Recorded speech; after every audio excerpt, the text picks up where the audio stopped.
Good afternoon. I think we're ready to get started, Commissioner. Great. All right. Well, good afternoon, and thank you all for joining us today to learn more about the Rebuilding Stronger draft plan. My name is Evan Hawkins, and I have the honor and privilege of serving as the president of the IPS Board of School Commissioners. Saludos, gracias por unirse a nosotros hoy para obtener más información sobre el borrador del plan de Rebuilding Stronger. Soy el comisionado Evan Hawkins, miembro de la Junta de Comisionados Escolares de IPS. If you're joining us today and need to hear this meeting in Spanish, please click the interpretation button at the bottom of your screen. We'll pause now to allow those who need Spanish interpretation to move to the interpretation room.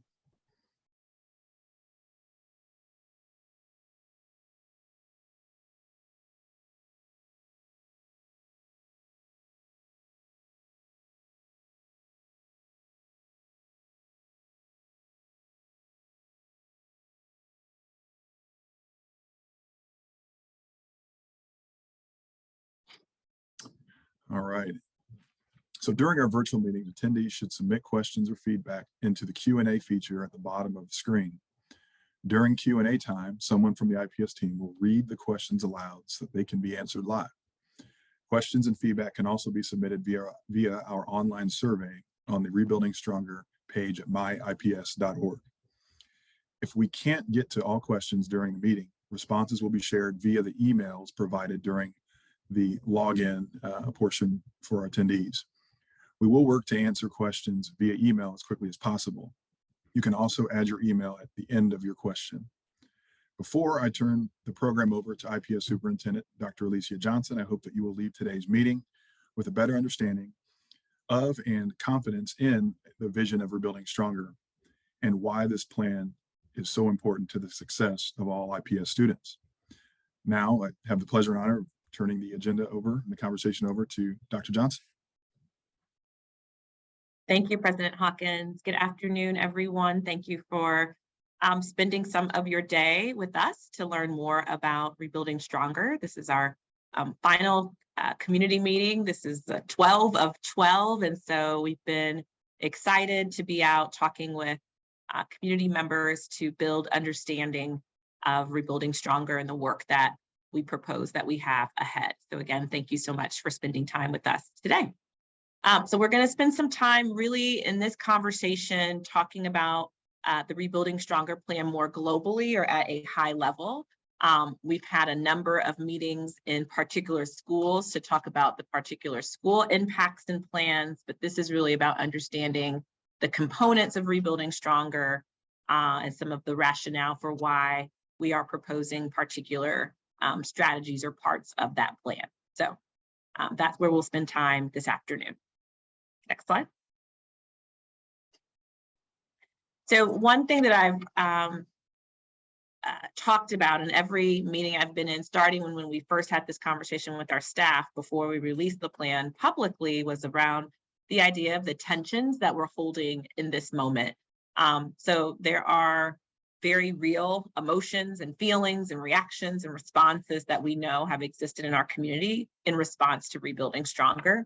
And that there are a number of tensions we're having to hold at the same time as we're navigating through this process. And that's true for me too, even as superintendent. So I think it's important that we acknowledge and name those things before we start talking about the technical parts of the plan. The first thing I'll share is just around the fact that we know change presents opportunities that can be amazing, but it is also incredibly hard. And both of those things are true as we think about Rebuilding Stronger. We also know and acknowledge that we can mourn the present because we know there are things in this plan that we are proposing would make what folks experience today very different in the future. And so there is mourning and grief that can be attached to those things, while still being excited about the possibility of what, again, lies in the future. And both of those things also can and are true for a number of people. It's also true based in this plan and the recommendations that across our district community, different community members, school community members are experiencing different levels of change. In some cases, the school may just be adjusting by a grade level and everything else mostly staying the same. In other in other cases, the grade configuration of a school we may be proposing to change, or in fact that school no longer even operate with students at all. And so as we think about just the experience of the people across our district, I think it is important to name that everyone isn't experiencing the same thing in the same level of change or impact on their family. And then finally, it's this idea of having both urgency and patience. There are some very real gaps and disparities that we know exist in our district that I feel quite urgent about addressing. But I also we also collectively have to do those things with the spirit of collaboration and patience and bringing folks alongside us, which can take additional time. So there's always this tension of the urgency to address where we know there are issues and concerns, but the patience to make sure we're doing it in a thoughtful and intentional way. So I'll talk a little bit about what brings us to this moment, again, before we jump right into the details. So right now, we are operating under our 2025 strategic plan. Our board, in association with that plan, has set and identified a number of goals for us to sort of track our progress against. You'll see 4 here that are really addressing the academic outcomes that we are striving to achieve for our students. So the increased academic achievement of our district overall, with the specific focus on our Black and Latino students who make up more than 3/4 of our district. We know if they are not making gains, then we're not going to see the overall achievement of our district move. At the high school level, that we are increasing the graduation rates of the cohorts who are coming through our high schools, and that overall more families are choosing IPS as their system of choice for their child to be educated. And so we are grounded in pursuing those goals even right now. And there's some momentum that we are gaining if you go to the next slide. So I'm proud of the work that our school leaders and teachers and staff did last year in what was still a very disruptive year. If we all think back to January and February of this year, there was still quite a bit of disruption that our schools faced. And yet and still, across our schools, we saw progress that I'm incredibly proud of our team for. So just a few things I'll highlight in that regard. If you look at the Marion County school systems, IPS outperformed 3 of our neighboring township school districts in terms of our overall student outcomes based on the 2022 iLearn. If you look at large school systems districts across Indiana, we were 3rd highest in terms of our students' year-over-year growth in English language arts, and in fact returned back to the pre-pandemic 2019 levels. And in math, had the 2nd highest year-over-year growth when compared to other large districts. And in both ELA and math, far exceeded the overall growth of our state. So very excited for the progress that our students made. And to this point on who's making progress, we saw year-over-year growth in all of the racial subgroups in our district as well. And so we are excited that all students showed that progress based on 22 iLearn.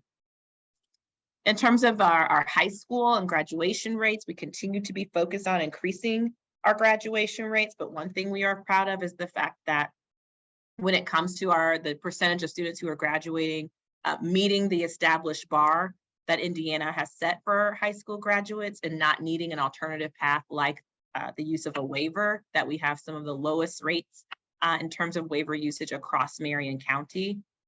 We are very engaged in our work around freshmen on track. And so that is a system and structure we have in place across all of our 4 direct managed high schools, where the 9th grade team closely monitors the behavior, attendance, academic progress of our 9th graders, because what we know is if our 9th graders have a very strong first year of high school, the chances of them graduating on time as a senior increase exponentially. So if we can focus in on the early years, we're not trying to play catch up on the back end. And across our 4 direct managed high schools, we saw an increase in the percentage of freshmen who were on track by the end of the year from 2021 to 2022. Most people know as well that school districts have received a lot of funding from the federal government to support our responses to COVID, so also known as ESSER dollars or ESSER funding. We've been working to be really intentional about the use of those ESSER dollars, particularly with the priority on supplemental learning and learning recovery for our students, really in the form of tutoring. And so we have our own local tutoring initiative called Tutoring for All that we offered up to all families in our direct managed school, any family who wanted to have their child engage in tutoring twice a week. They've been able to sign up to participate in our Tutoring for All effort. We also were an early partner of Indiana Learns, which is targeting 4th and 5th graders for additional tutoring support if they qualify. And we are a district to provide matching grants to families who are seeking out those additional support. And then last week, we were a part of an announcement for the Indianapolis effort called Circle City Reads, which is focusing on literacy instruction, supplemental instruction for young people in our city with the support of the city of Indianapolis. So we have continued to explore partnerships and be a part of collaborations around giving our students additional supports as it relates to our response and learning acceleration from COVID. We also kicked off during 2020, and the work continues now, an initiative called Proving What's Possible. And so that's our effort to support the recruitment and retention of teachers and leaders in our district with a particular focus on teachers of diverse racial backgrounds. And so excited for that work. One thing I'll highlight here is I believe we are the only school district in the state with a principal residency program that we have launched as a part of Proving What's Possible. So we have 4 principals and residents, all people of color who are working under a mentor principal so that we build our talent and leadership pipeline for strong leadership in our district. So really proud of that effort. And then finally, I'll just highlight Talkspace. That is a mental health support that we have offered at no cost to our teachers and their families. We all know how disruptive this last few years have been, particularly for educators in navigating the last few years. And so we've been able to provide this support, which matches our staff with a mental health professional and provides consistent and routine opportunities for therapy or mental health sessions to support our staff. And so I'm very proud that we are continuing to cultivate those supports for members of Team IPS. We also have stayed laser focused on the materials and content that we have in front of our students every day. And so in 2021, we moved forward with the adoption of new high school math curriculum, as well as science curriculum across all grade levels. And our team is currently in process of reviewing materials for a social studies adoption that would go into effect next year. And so again, have doubled down on ensuring that we have high quality, culturally relevant, rigorous curriculum in front of our students every day. Next slide. So we're excited about all that progress. I like to share that when and wherever I can about the progress we've made, and also name and acknowledge the road that we still have to go to get to the goals that the board has established for the district by 2025, which is to be at 50% proficiency in ELA and math for our district. So we saw a 6% increase in math, which is incredible, and a 3% increase in English language arts, which is strong. We have to continue on that trajectory and with that momentum to meet the goals that we've established. And we know it's possible. We know our students can. It's up to us to make sure we're creating the best conditions for their success. So we will continue to stay focused in all of those areas with all of our strategic plan goals. That work is continuing. And also, we are charged with creating the best and most effective enabling conditions for the work that is happening in our classrooms every day to really effectively take hold.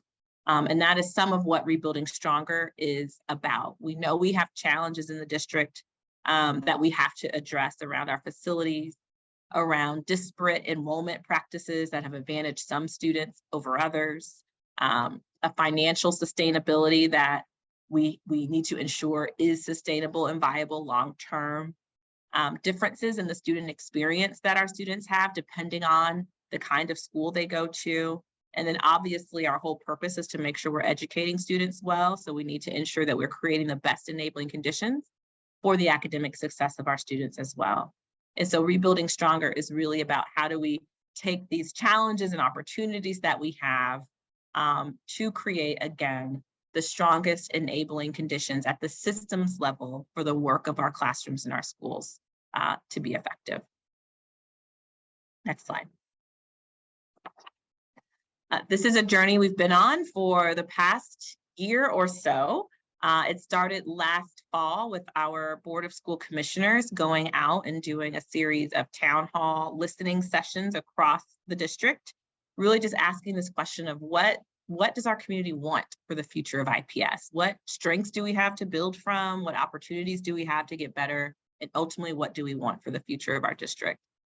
They took all of that information last fall and created a stakeholder report that was shared with me and my team and is available for the community to see, as well as 10 guiding principles, and essentially said, okay, Dr. Johnson, we've gotten this feedback. We've created these 10 guiding principles. Bring us a plan that is in response to these principles. We then got that information in December. We then engaged a Rebuilding Stronger advisory committee. That committee met from January through June to help us walk through the data in the context of the district more deeply, our financial data, our enrollment data, our student experience data. And from those conversations, tell us what their thoughts and reflections were about how we might think about the future of the district. Which brings us now to where you see this row 3 in green, phase 3, where we have taken that feedback in, looked at the guiding principles and proposed a draft plan for our community to respond to. And so that's the conversation we've been having over the past several weeks, is to solicit feedback on the draft plan that we've released, with the goal for the board to take action next month on that plan. So when I talk about feedback that came from stakeholders, you can see here sort of the 6 areas that we got that feedback. And I'd say the headline of those conversations was really about how do we build an IPS that is equitable and excellent, and that both of those things need to be true. Particularly focused in these 6 areas of learning that is focused on the student, of equity of opportunity for all students, having a staff that is effective and valued, making sure our schools are cultivating cultures of engagement and excellence, that we are thinking about our children as whole people, not just academic learners, but cultivating all parts of who they are. And then how are we leveraging and collaborating with our community to ensure we're building strong schools and a strong district. I spoke about the guiding principles just a few minutes ago. I do think it's important in these conversations for our community to know, where in the world did this plan come from and what is it based in? My answer when I get that question is always our guiding principles. So I do want to give just a few moments for those of you on the call to read over the guiding principles, because these are the principles in which we have anchored the plan that we are proposing.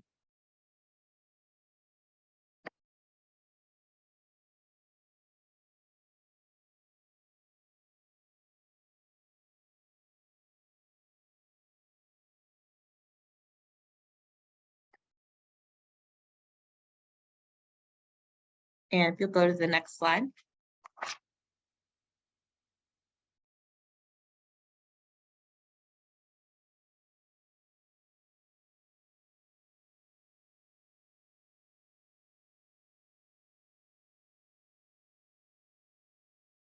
Great, next slide.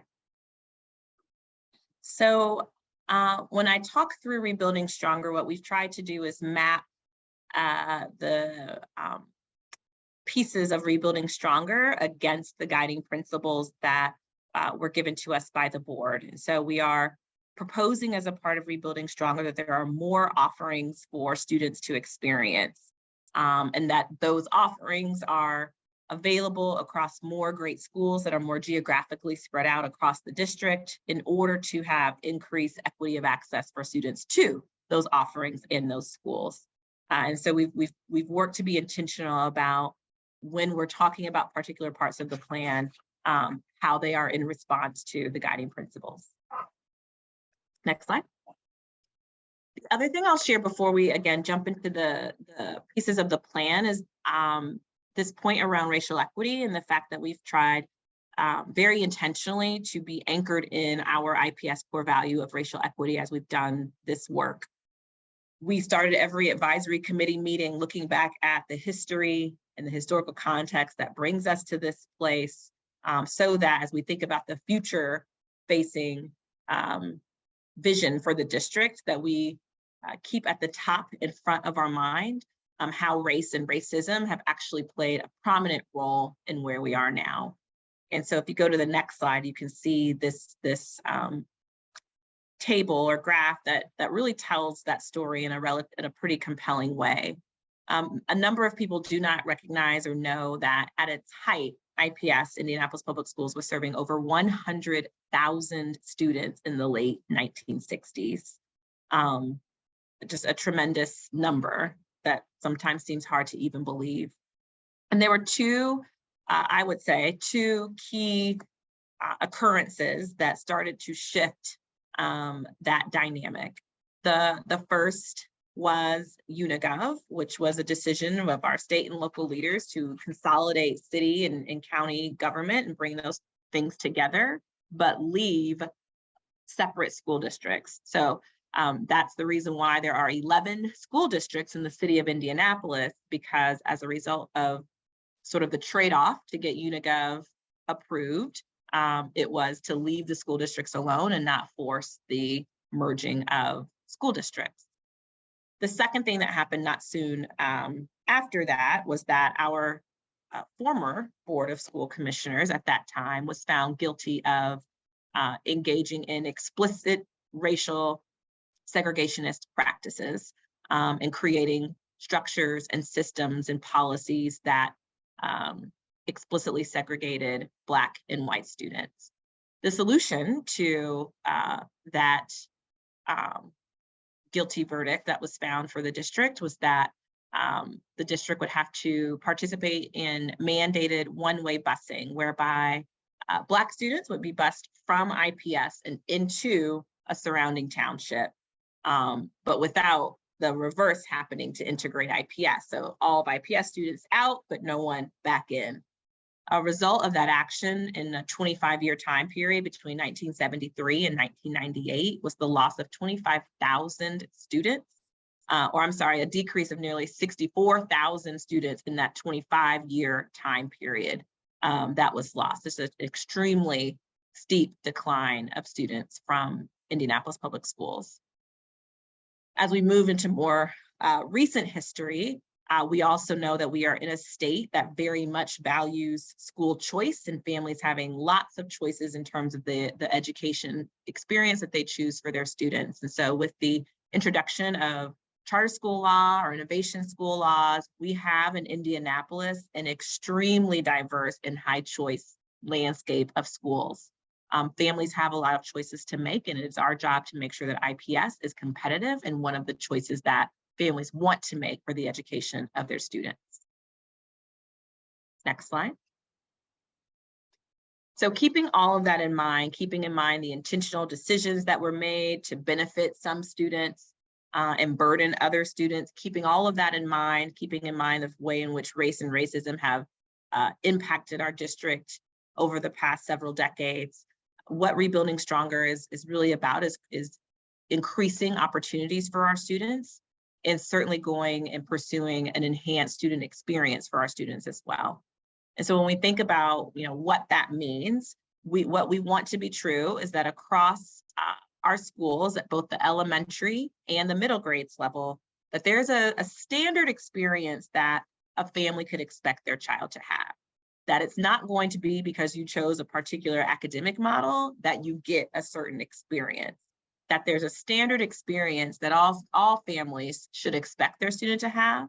And then if, as a family, you're really interested in your child being educated through STEM because they love to tinker with things and do projects, or have an aptitude for the arts and you really love for them to be enriched by a visual and performing arts school, you have those choices available to you within the district. But you don't have to choose one of those things to get the kind of robust experience that we believe all of our students deserve. And as we thought about, what needs to be true in the elementary and the middle level experiences, we also thought about, well, what's available in our high schools and how do we sort of backwards map from there? So we know across, the high schools and the IPS family, there are a number of different college and career pathways that our students can take advantage of. And so our goal and desire is to make sure that in the K-8 experience, our students are getting a very strong, solid foundation so that they're ready to take advantage of those different pathways and work-based learning opportunities and internships that await them when they get to high school. Next slide. So now I'll hop into the plan a bit and talk about the 8 components of this plan and what's included in it. We'll start with grade reconfiguration and the student experience. So you can go to the next slide. Awesome, thank you. So as part of this plan, we are recommending that our grade bands are reconfigured from what we have today, which is K-8s and K-6s and 7-8s to more of a pre-K 5 or K-5 and then 6-8 grade configuration structure. We have a couple of reasons for doing this. It is not because we think, well, K-8 schools are terrible or middle schools are the best things ever. It's less to do with which grade configuration produces the best outcomes, more to do with how do we effectively and intentionally use our resources. We have a number of small schools in our district. A number of those small schools happen to also be K-8 schools. And what happens is the resources that we have available, the people resources, the time and scheduling opportunities and flexibility become stretched over so many grade bands in a small school. By concentrating our grade bands more intentionally and a little more narrowly, we can then leverage those resources more intentionally across that group of students and reach what we are calling scale. And so when you have a scaled school that allows you to do a few things in terms of the execution of your schedule and flexibility of different courses you might want to offer, in terms of staffing opportunities that you have and the opportunities for collaboration of your staff and just the actual staff you have available to you in a school. And again, just the intentional resources you can leverage to create a more robust student experience. And so that shift in grade configuration is about how do we best use our resources to create and support that robust, more standard experience we want to exist for all of our students. So when I say that, next slide, what do I mean by that experience? So you can see here what we are proposing, that all students have access to art, to music, to PE, to computer science. In the early elementary grades, so K2, K3, a very strong core phonics literacy curriculum. We're doing that work now, so we need to continue to be diligent in making sure that's happening in our early elementary grades. Access to library, access to a high quality and culturally relevant curriculum. I talked about that earlier as well. And then the opportunity to connect at our high schools. How do our 5th graders get the opportunity to see themselves and imagine themselves as a student at Shortridge or as a health science student at Attic? We want them to start to make those connections and imagine themselves in their future. In middle grades, similarly, access to music and the arts. And I should note that in some schools, these things exist already, but they don't exist at all schools. And so we see a disparity and a gap between which schools and which kids have access to these things now and which schools and which kids don't. And what we want is for all kids to get access to what we know are the parts of school sometimes that cultivate the different talents that our kids have and keep them engaged in the more traditional academic subject areas.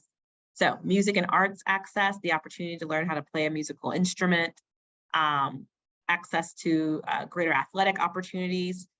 We have a focus when I get to facilities that we want to put on investing in our athletic grounds facilities, particularly at our middle schools, so that they are ready for that high school level of competition when it's time for that.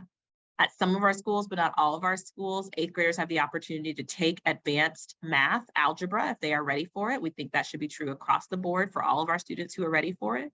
The opportunity to, again, think about their college and career and future aspirations as a middle schooler. Where do they imagine themselves? What are they good at? How do they know? What are they interested in? The opportunity to learn a foreign language. And then recently our state passed legislation that will require civics for our students. And so again, talking to them about how are you a good contributing citizen to our community.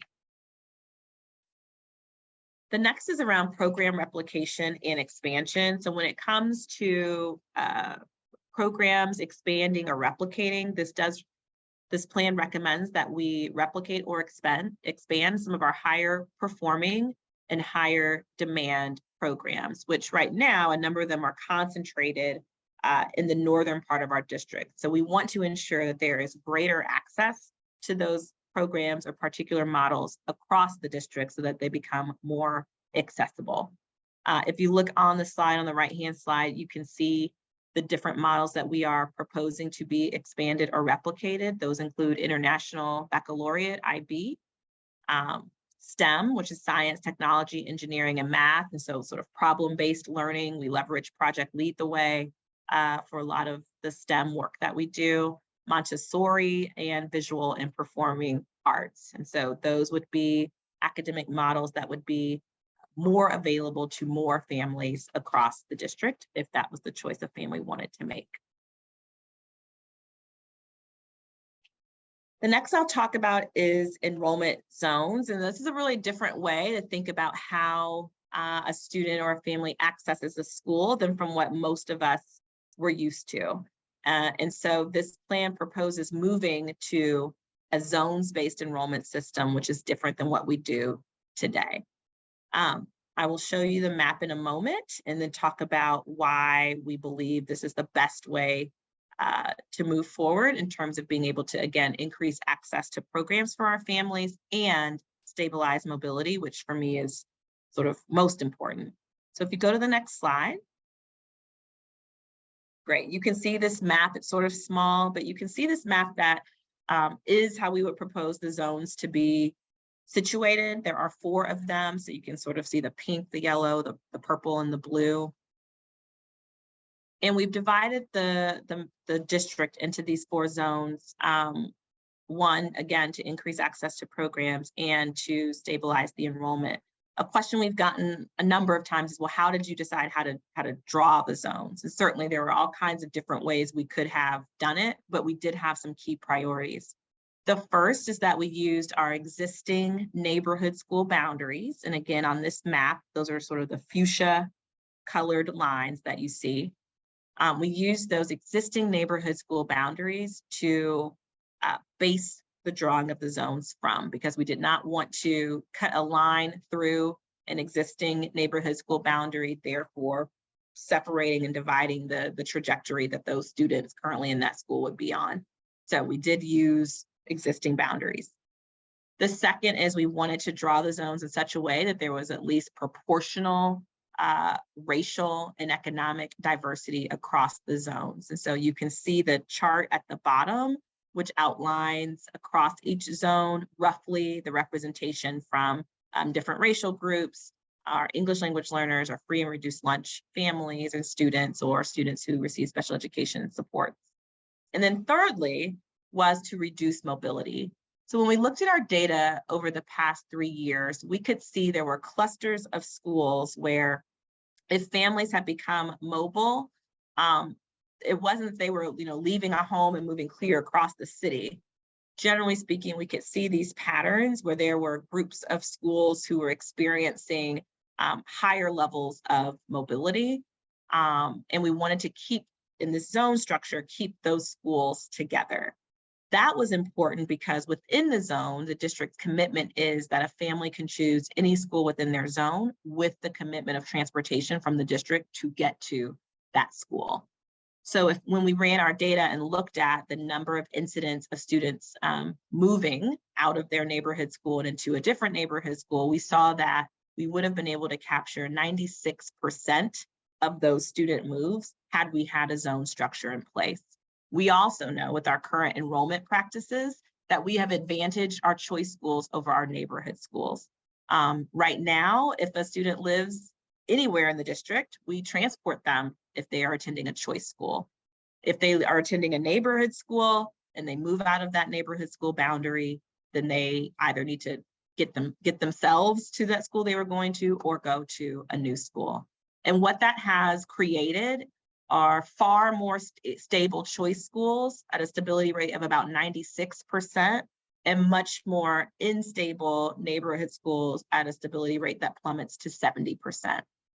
So zones, we believe, will again help to address the mobility that we know a subset of our schools experience at really high levels, ensure proportional representation across our district, and keep cohorts of students, particularly in neighborhood schools, together, because we've drawn those boundaries based on the existing neighborhood school boundaries.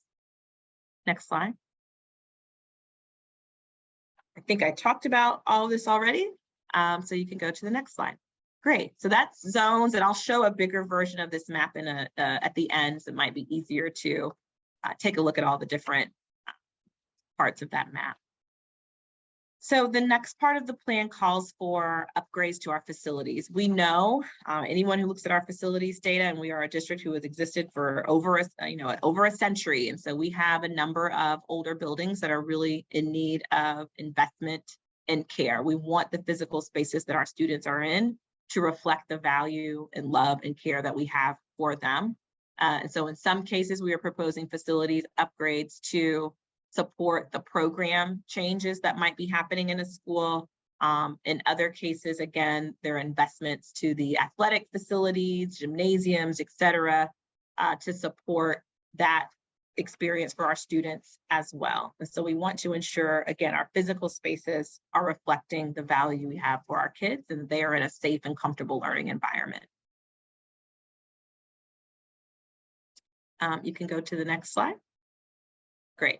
So I'll just show a couple of renderings of buildings that we would propose to have upgrades. This is George Washington Carver School 87, which is on the west side of town, right off the highway, doing some work there to expand parking. On the next slide, you will see some work to continue to secure the safety and security of students in that building, with it being an older building. The next slide, I believe, will show Northwest Middle School, which we're proposing to become the IB middle school, as well as continue to host our newcomers program. It also currently hosts Monarca Academy. And so we would do some work on the just internal infrastructure of that building, some investments in the fields that are there. And then the next slide would show, again, the opportunity just to sort of reflect on the outside of the building, the global communities that are being served at Northwest, as well as the International Baccalaureate program, which is grounded in this idea of global mindedness as well. Francis Parker, right now, we would propose that that site become the site of a new elementary school for our high ability students. And so that would be a brand new build that we would propose. And you can see that rendering there. And this might be our last one. Arlington Middle School is another one on the east side that we propose investment in. Arlington is proposed to become a STEM focused school. And so to do some work, significant work in the classroom space to support science, technology, that problem-based learning, and that we want to be true at the school, as well as, again, the investment in the grounds and athletic facilities and grounds. At Arlington, we are also proposing a community services hub. So I believe this is a rendering of that space, which would again be available to our families to support additional needs they may have for themselves. Thanks. The next slide will really talk about a few of our programs, our district-wide programs, and some proposed changes in those regards: pre-K, high ability, and special education. So I'll talk first about pre-K. The plan does call for our current building that serves our pre-K center, Francis Bellamy School 102, which is located on the Far East Side, to no longer operate. We have about 800 pre-K seats now, and we are not proposing that we no longer offer those same 800 seats, given that Bellamy would not be operating with students. What we are proposing is that we would take those seats that would no longer be offered at Bellamy and offer them at schools across the district with more geographic diversity and access so that more families could have access to them. So it was great to have a pre-K center, but what we knew was true because it was on the Far East Side is that for a number of families, it just was not an accessible or reasonable choice that they could make to get themselves out to the Far East Side, every day. For pre-K. So you can see the list of where we would be adding additional pre-K seats, again, at different parts around the district to spread that accessibility for families, again, to be more available across the district. Special education is also an area we've gotten a number of questions around. We are committed, we have a number of special education specialized programs in the district. So classrooms for our students with autism, life skills classrooms supporting our students with developmental disabilities, a number of those programs that are housed currently in our schools. What we want to be true as a result of Rebuilding Stronger is that there is not an additional burden on families to have to travel longer distances to get to those programs. And so that's going to require that across each of our zones, the full continuum of special education needs and services are there for our families and students. So our Unified Student Supports team, who supports our special education work, as soon as this plan was released, began contacting and talking with individual families about their particular context where their program could potentially be relocated to get their feedback and answer questions they have. So we want to make sure those students who are in need of those services get them and can get them in the zone that they reside in, so that we will replicate those services across each of the zones. And those conversations are underway now. As it relates to high ability, we have two sort of areas where we are proposing shifts. The first is around the location of our high ability schools. So right now it is located at Seidner, which is located on the very northern part of our district. So as I talk about access, again, a school that not all families feel is reasonably accessible to them because they don't live anywhere near it. And what we know when we look at the map of our district is we have students who are qualifying for high ability all over the district. So we believe if we can physically locate the school more centrally, then more families will see it as a choice they can make. So we are proposing that, as I said earlier, where Francis Parker 56 currently sits would become a new high ability elementary school at the K-5 level, and that Harshman would become and house the middle grades high ability program. So that would centralize the program. The second piece of high ability that we would propose to go into place is that high ability admissions into the high ability school could begin at first grade versus second grade, which is what it is now, and that students could qualify in either English language arts or math to gain entrance into the school versus today where a student has to qualify in both. And so again, thinking about ways to expand access to that programming for more students. The final one that I will talk about is certainly the one that is most challenging, which is around school consolidation, or schools that would no longer operate in service to students offering instruction. This plan does call for 7 schools to no longer offer student instruction, with the potential for 2 additional schools to come offline once new buildings were complete. When we thought about school consolidation and no longer operating particular schools, we looked at a number of factors, and you can see those listed on the screen. So first, we looked at the condition of buildings. So again, some of the schools who we are recommending to not operate are just not in good condition in terms of supporting and serving students. We also looked at enrollment trends over time. And so in some cases, there are schools who are are serving, less than 200 students and have had declining enrollment over the past several years. We've also looked at demographically what's expected in different neighborhoods and parts of our city, and then just the actual size of the school. Does it allow us to get to that scaled school size that I talked about a little bit earlier? In some cases for schools, we are recommending that they merge with another school community.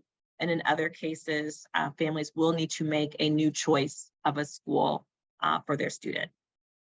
Next slide. Another question we've gotten quite often is about the use of buildings. So if a school is no longer going to be offering instruction, what happens to that building? No one wants a building sitting and being a blight in a community. We do not want that either. That is certainly not the intent. We know how important schools are to communities. There are a couple of things that we have to address in order to have a clearer answer to this question about how our buildings get reused. The first is we need to continue to advocate to our state legislators around what legislation or a law called what we call often the dollar law. So this is a law that requires school districts to offer buildings to charter schools for $1. Those schools have 2 years to then actually operate that building. We believe we are a partner with a number of charter schools. We do it willingly. They are in our buildings and operating in our facilities. And so we don't believe that the dollar law is a restriction that Indianapolis Public Schools needs to be a part of, because we are already doing those partnerships. We believe if we have the flexibility that we actually could work with our communities and our neighborhoods to determine if a school isn't going to be served for an educational purpose, there are other challenges that our communities are experiencing, and we can work together to figure out how do we ensure this building is used in a positive way to be an asset, continuing asset to the community. So we need to make that case to our legislators and see what flexibility we are able to get at the end of this legislative session. After that time, and the session should wrap up in April or May, then we anticipate engaging a reuse advisory group to say, okay, here are the tools we have in our toolbox as it relates to reuse. How do we think about the future facing state and use of our buildings? But the headline there, message that I want folks to know and understand is it is not our desire, our intent to have buildings sit and be a negative impact on our community. And we certainly want them to continue to be in ways that they can be helpful assets to our neighbors. I'll also just hit briefly on staffing implications. This plan, as presented, we do not anticipate being a plan that would call for us to reduce our teaching force. It is an ambitious plan. There are a number of different programs that we are replicating or expanding or changing in some ways. And so we're going to need our teachers, our social workers, our custodians, our food service workers. We're going to need Team IPS to come alongside us for this journey to ensure that we can do this work well. And so we want to have folks be alongside us as we go through this process. We've been working with, again, teachers and staff to do surveys for those who are going to be impacted to get a sense of what they would desire to do next, as well as built in some financial incentives for our staff as we are navigating this change. Because again, change presents opportunity, but we know that it is difficult and hard, and we want to ensure our staff feel valued during this time. And so if I think about bringing it all together, I've said these phrases many, many times in every community meeting and probably every other small group conversation that I've had, which is that I know two things to be true. The first is that we can do hard things together. I understand and fully appreciate what we are proposing is hard, requires a lot of change. It requires a number of things to navigate. But I also know we've come through the last 3 years of responding to a global pandemic that turned our world upside down, and we did that, and we did it together. And so I know and have full confidence that we can do hard things, no question about it, particularly when we do them together. The second thing that is also true is we could have brought and put together a plan with anything in it, because we can do anything. We can do absolutely anything, but we cannot do everything. And so there are trade-offs, there are implications to all the different decisions or recommendations that we're making, and I fully appreciate that. Our human resources, our time resources, our financial resources, all of those things are finite. And so I recognize and know that while we could have done anything, there's no scenario where we can do it all. And I think, again, as we think about the comprehensive nature of this plan, keeping that in mind is really important too. So I said I was going to include or show you the map. This is the map of the district when we would be fully phased in with all components of the plan. Two things I'll note. One is that from a timing standpoint, we are proposing the implementation of the plan to be for the 24-25 school year. So we would have time for planning for that implementation. The one parts of the plan that would happen at the end of this school year would be any schools that would no longer operate with students. So when you see the black dot on the map, those are the schools currently that would no longer be operating, and that would be effective at the end of this current school year. But zones, grade configuration changes, building out that student experience, those things would be for the 24-25 year. Next slide. I just hinted at this a little bit in terms of what needs to be true and where do we go next. This is obviously, we're heading into the later phases of work that started a year ago, but the work is not done. We're fully aware of that. So we're bringing the draft plan, we're getting feedback and soliciting feedback from community. Our board, we anticipate acting next month. And upon their approval, and if they approve, then we know we are ramping back into our planning for implementation. So hiring of leaders to build out their plans for their schools, continuing to engage particular communities that might be experiencing a program change or a new school coming into their area, engaging with those families and community partners to help in that design process. All of that will happen leading up to implementation. And then finally, once we implement, the need to ensure that we are progress monitoring and continuously improving, looking at what's working, what do we need to shift or change. And so while this might be the end of one phase of work, we are fully aware that there are additional bodies of work that start to ramp up immediately after this.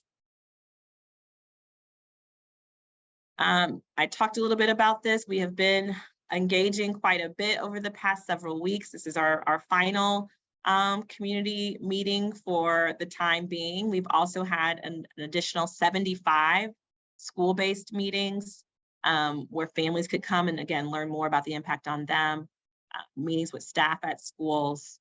And so our goal has been to make sure that folks have an understanding of Rebuilding Stronger, and again, the implication for them and their family as it relates to the plan. And that's really where we've been focused the past few weeks. In that regard, we also, again, want your questions and feedback. So there are two ways that you can give that to us. You can see the QR codes here on your screen. There's the feedback QR code, which will lead you to 4 questions that we'd love to get your input on. What excites you about the plan? What concerns you? What other questions do you have, or what would you want to know more about? And then you might have a particular question about your specific student or your specific context. This QR code for questions is being monitored by my team. And so if you pose a question there, someone from the team will respond to you and get you an answer to that question. So if you have a particular specific contextual question you want to know more about, we can do that as well. Those are the questions. Thank you. All right, so I'm gonna get a sip of water. I've shared a lot. Appreciate you all hanging in there as I was walking through all of those components of the plan. And I believe we have time for some questions. We do. We've got a couple of questions to start us off regarding financial support. So One of the questions, how does the district propose to fund all of these changes from the millions of dollars of improvements, teacher incentives to stay at schools? Let's see, how to keep the school district out of the red in 2 to 3 years. Questions about bonding. Let's see, general overall feasibility of the plan. And when do we expect to hear about the financial plan? Okay, so I think I'll take the last part first, maybe. So in terms of the financial picture of the plan, we anticipate bringing that to the board and to the larger community in the next week. What I will say is this is certainly, when we went out to the community and said, tell us what we want for the future of IPS, what we got is we want more experiences for more students. We want all of our students to have access to what only some of our students get right now. So this is an investment plan. This is a plan to invest in those experiences for our students. And we'll talk more about what we would propose in terms of supporting that investment next week. Okay. And then I think there were questions on bonds and those kinds of things that are more technical in nature. So whoever posed that question, I would just encourage you to put it into the QR questions piece. And I will likely get that question to the finance team to answer more in depth. Our next question is a 3-parter, so I'll ask them individually. One, the concerns in sharing the Broad Ripple facility with Purdue Polytech with 6th graders and 12th graders. There isn't a strong feeder to high school, and attrition is high to township private charter schools. And then what will happen to students if the plan passes, but the referendum fails? So I'll take the first question around Purdue Poly and Broad Ripple Middle School students. We don't have, I think the Broad Ripple building itself is a large building. So I do fully anticipate and know that we will be able to create some physical, barriers and separation so that students are able to stay separated from one another. Obviously and clearly there are some shared spaces like cafeteria and those things. So it'll be really important for school leaders to identify, logistically things like which stairwells are used and, the timing of lunches and how much time is built in for transition for students. Again, to make sure that those things operate smoothly. We have co-location context now. So again, there are lessons we can learn there regarding schools that are already sharing the same space. And because, again, of the size of the building, I anticipate that we'll be able to keep those schools and the students separate, but that will certainly require the cooperation and collaboration of those school leaders who are going to be in that building every day to ensure that that is executed well. The second question, I think, was around sort of high school transition from some of our schools now and how we're thinking about that. I think I'm interpreting that question correctly. Yes, there isn't a strong feeder to high school, and attrition is high to township, private, and charter competitors. Yes, so I would say a part of, as we thought about program replication and expansion, is to build that K-12 continuum in a particular model if a family so chooses. And so, for example, we have that exists now with IB. So you have your CFIs that have the IB PYP program, and then MYP, and then Shortridge which also then has the 910 MYP, and then DP. So we've built that continuum really just in that particular model. With STEM, you would see that continuum be available to students as well, where they could choose, quite frankly, into a number of the different high school pathways. So to this point of how are we thinking about that retention, the thought is that we've built a stronger continuum of students to go from kinder to 12. And again, you don't have to stay on that program continuum because that's not the choice a family wants to make, but that you can see how that works. So VPA, K-5, middle, again, Shortridge houses our VPA. ADDIX houses our health sciences. And so if a student is in STEM with a particular interest in health sciences, they could have the K-8 STEM experience and then matriculate into ADDIX, or the K-8 STEM experience and matriculate, into tech. If they want to do more of the sort of career and sort of technology work that we have at the CTC there, or George Washington from an IT standpoint. So a part of this is thinking about how that K-8 experience can build stronger connections to what's in high school.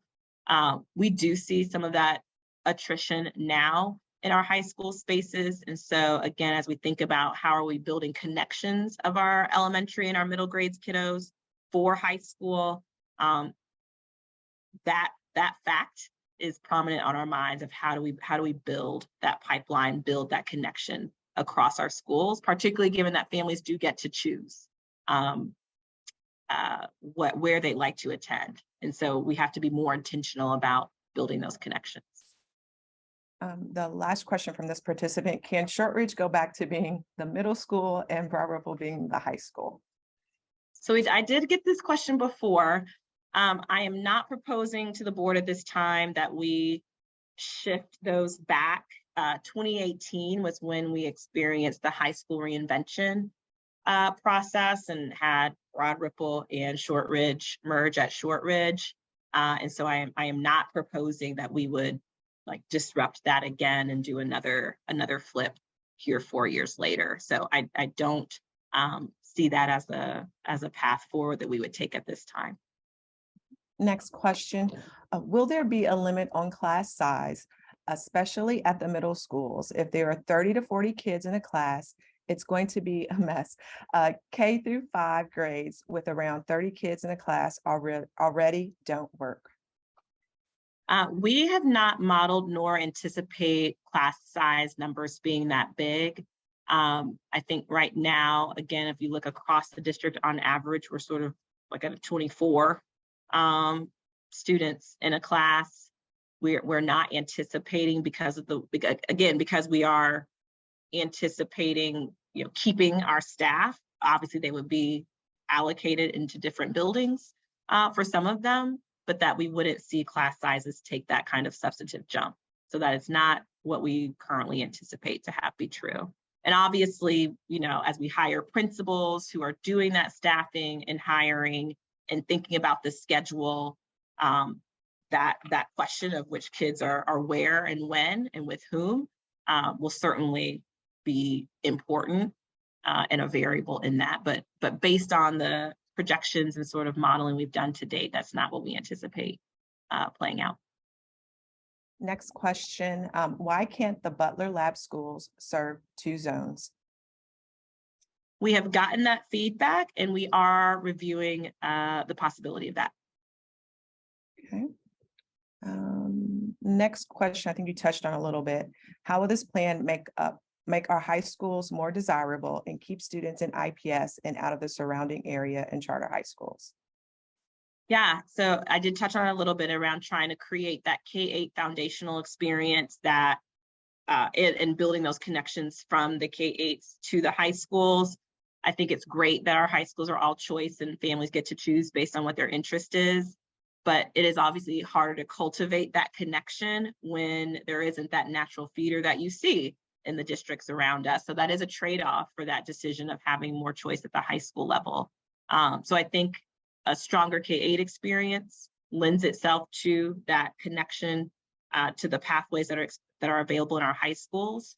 Separate from this work, it's not a Rebuilding Stronger, but we have a team of folks who are focused on the high school experience. And so how do we talk about the opportunities that are available in our high schools to ensure our families are aware of those and they see high schools as a viable option. We want to see more of our 8th graders matriculating into our high schools. So I think there's work happening in the K space on Rebuilding Stronger, but there's also work happening with our post-secondary readiness team, with our academics team on those college and career pathways, on what opportunities our high school students get. We have a number of kids, for example, who are apprentices and spending part of their day working in different corporations across our city who are engaging in work-based learning opportunities. We have, a young man at George Washington right now who's literally sort of the tech support for his peers and students as a part of his IT internship experience. So I think we've got to do a better job of telling those stories and letting our families know that those opportunities are available. And then again, building those connections between our K-8s and our high schools more intentionally. Next question. When will the plan with the revisions based on these meetings be available for review? We are anticipating at next week's board meeting, talking to and sharing with commissioners proposed updates to the plan. So October 27th is when we are anticipating sharing some proposed updates. Okay.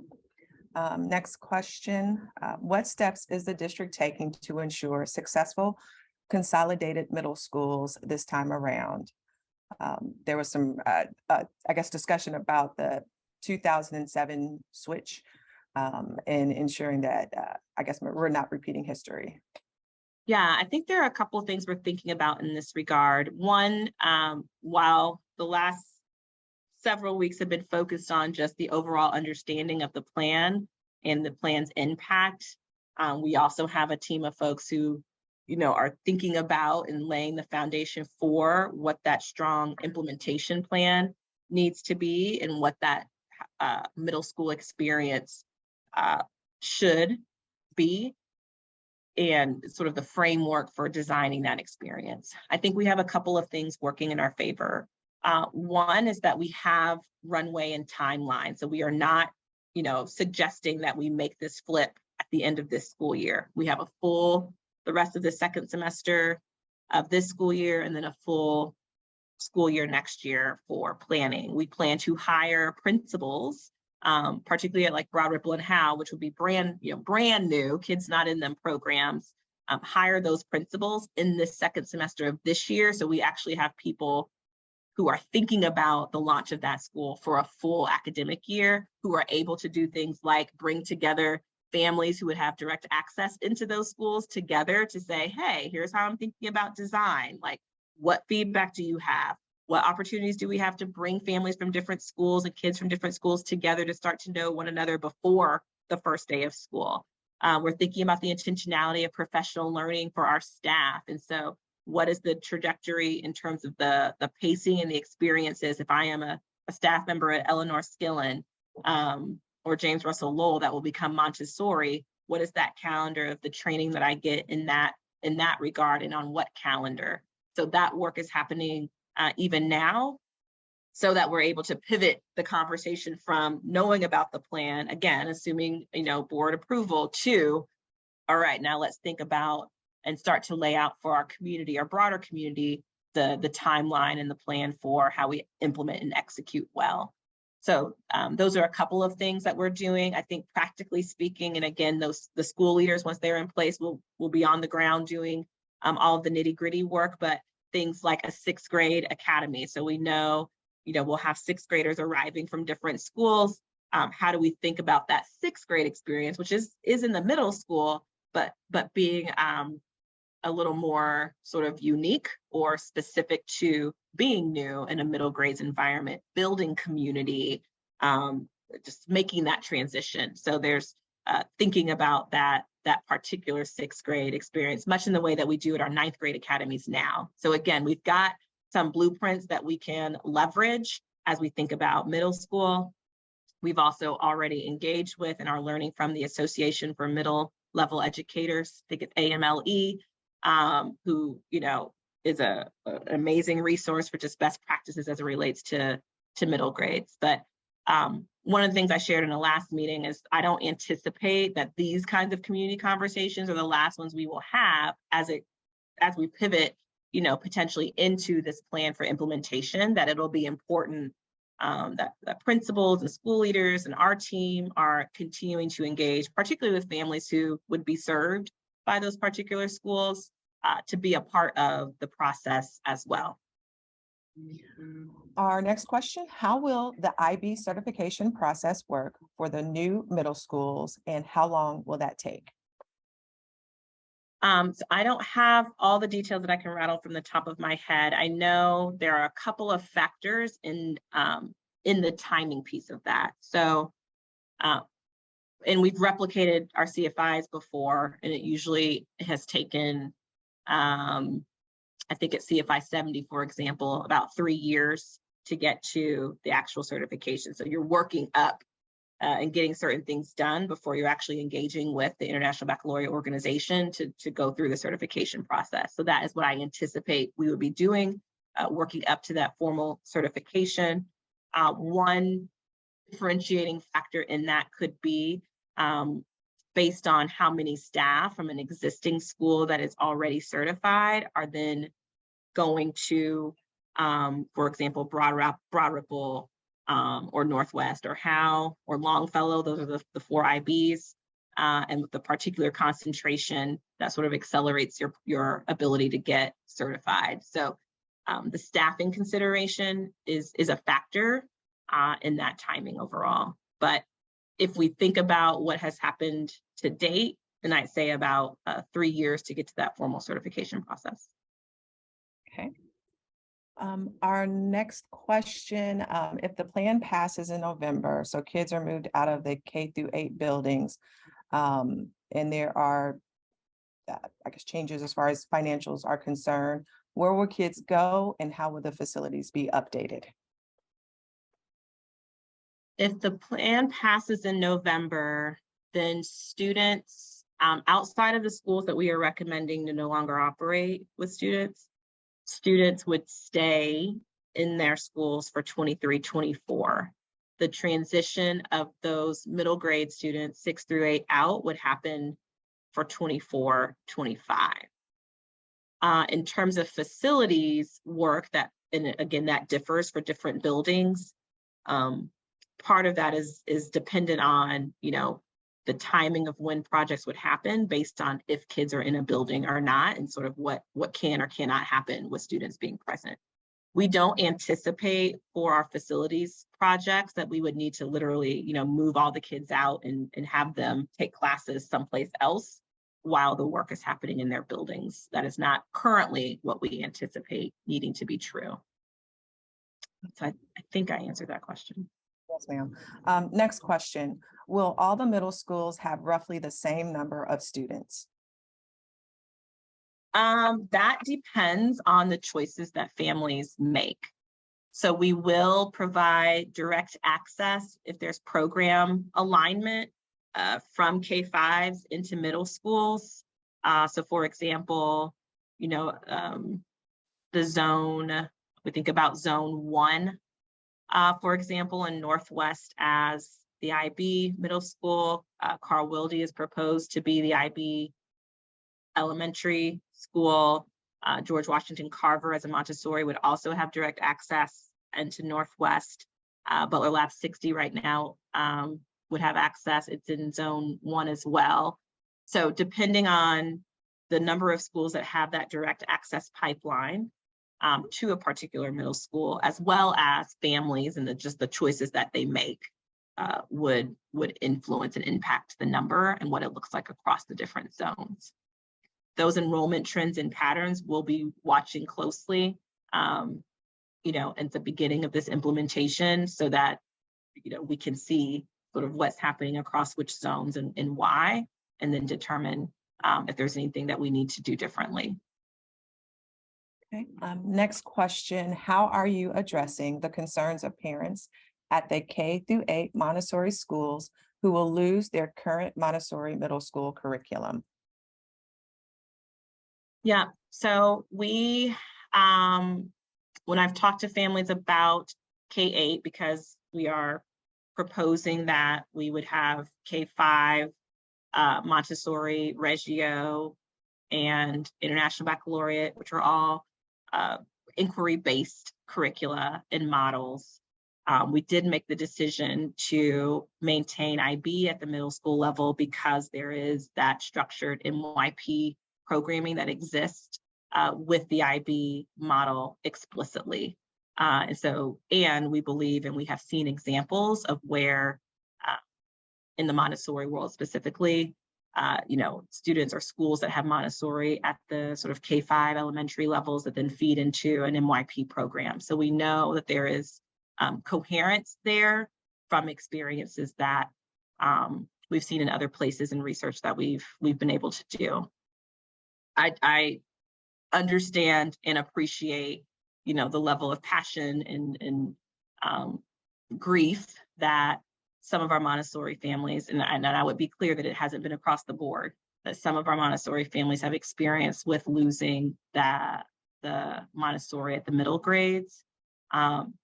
What is also true is to maintain what we've heard is to, keep the K-8s and do more K-8s. The trade-off of that, however, would be needing to bring more schools offline in order to replicate that K-8 grade configuration. And so again, as I think about the trade-offs, that wasn't one that I was comfortable proposing to the board at this time. So I do think there is the ability for there to be a coherent and a strong transition from the elementary Montessori experience into the middle IB experience. And then obviously families will need to choose if that's the right course for them or if it's a different path that's right for them. If it's arts, if it's STEM, that will be the choice a family will need to make, but we are creating that direct access into the IB for families who would want to choose it. Next question, will IPS cease innovation agreements with K-8 configured schools moving forward, or will it amend existing innovation agreements as they come due? Our goal would be forward-facing, and that would be for forward-facing agreements that they are in alignment with our current, with the grade configuration that we would have moving forward. So assuming that's K-5 and 6-8, that those agreements would need to be aligned to that configuration. Okay. Next question, why aren't there any choice options on the southeast side? Montessori, Butler Lab, CFI, schools are all north. Let's see, the gist of this question is about equity and what will keeping the school zones from simply reflecting social, economic, and racial segregation of the city itself. Yeah, so I would say on the southeast side, so we are proposing the replication of Center for Inquiry at George Julian. So that's a program. And then Howe obviously hosting the IB. And then a little more south, James Garfield as STEM, which it already is sort of one of our leading schools as it relates to that particular content. So we do have some programs. I know we've heard established programs, so that might be the differentiator that this person is asking. But we will be expanding those programs on the southeast side as well. So those will exist there. The second question was around equity, but sorry, Alpha, tell me the beginning again. Sorry, let me go back to it. Apologize. Oh, I got it. The segregation of the city. Yes. That's a great question. And we in no way believe that this plan solves for the ways in which as a community we choose to live, which is in a very, and like many other cities in our country, in a very racially and economically segregated way. So I cannot say that this plan is going to drive people to make different decisions in that regard. This is not solving those decisions. What was important to us is that we created within the zones at least the opportunity and the proportionality for various racial groups and economically diverse groups to not be so concentrated together that families could make other choices within their zones. But ultimately, we're not forcing that choice. And so it is a great question. It is not something we're going to have control over because we are telling families that they get to pick. And so we will see what choices families make. And this is our last question. Several other charters appear to be staying as K-6. Are you anticipating they will choose a middle school charter to complete the track, Or will those kids also be able to enter a different middle school at 7th grade instead? That seems disruptive to have an influx of 7th grade, and why aren't the charter partners being held to the K-5 model as well? Yeah, that's a great question. We're still engaging in conversations with a number of our innovation partners around their decision on grade configuration. I obviously would agree that the alignment makes more sense, I think, from a more coherent student experience. That said, we have the innovation agreements and contracts with those schools who ultimately get to make that choice, at least for the remaining, time or term of their agreement. But it is my desire and hope, again, that alignment happens, because I agree. I think it creates more coherence for our student experience and across the system overall. That is it for our questions. Thank you.